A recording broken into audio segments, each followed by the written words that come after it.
Welcome to Los Santos, the city of celluloid, sin, and cellulite removal. From dead starlets in Vinewood, to the gangbangers in Davis and Strawberry, and terracels in Chumash, to the drunken tourists in Del Perro Pier.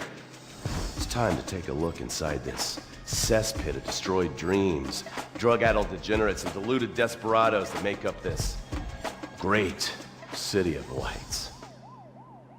Hi. I'm decorated FIB agent Stephen Haynes. The FIB, the police department, and the sheriff's office are fighting a war out here every day in a city where dreams too often become wet with tears. The Los Santos docks. This is where it all begins. The second largest port in the world. The great orifice of American capitalism. Stuff coming in, garbage going out. And hidden in over 2 million containers a day, God only knows where. The cartels pay off some low-level schlub, and suddenly you've got military-grade weapons, badly cut crystal meth, and grade A yayo from Mexico flooding our streets. And once it hits the hood, it's anarchy, with a side of murder hold to fries. Or maybe the Chinese are slipping some of our high-security weapons systems in with the recycling, and we're giving up our national security for nothing? Who knows? Who cares? As long as the financial party continues, we'll just keep picking up the pieces. A word to the wise, kids. Never use PCP. It makes you want to punch cops or run around naked, and not necessarily always in that order. Most of the time, this illicit cargo makes it straight to the gangs. But sometimes an ordinary Joe lets go and loses his shit after a pipe or two of pleasure dust.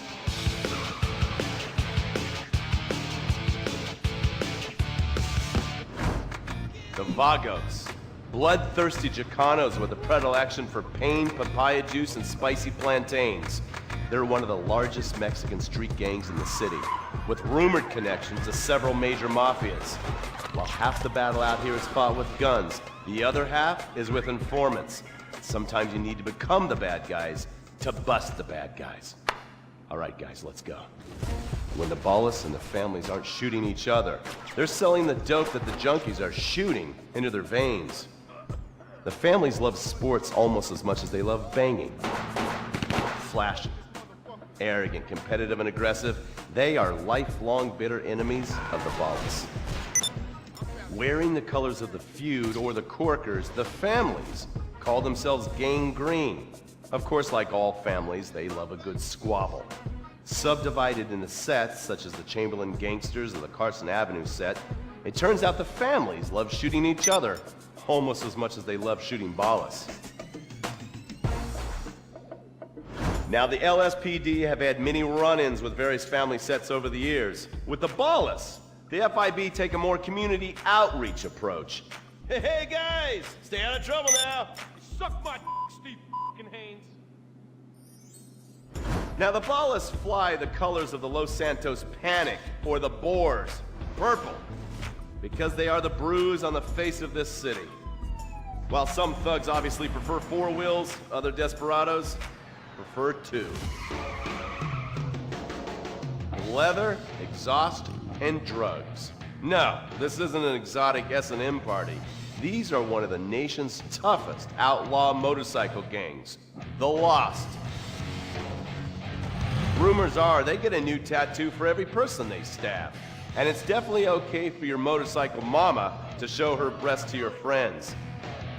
The FIB has been tracking the Lost for years. We've jumped from coast to coast and have spent more time in the Midwest than a tornado spotter. When they're not running meth, they're smoking it. Or so I hear, a dangerous new drug on the streets called toilet cleaner. And believe me, your toilet will be cleaned after you've smoked some of it. Of course, Vinewood being Vinewood, it's not all about leathery dudes trying to show off on their motorbikes or roided-up gangbangers stuck in some 90s time warp. This is the town that made mass murder into nostalgia.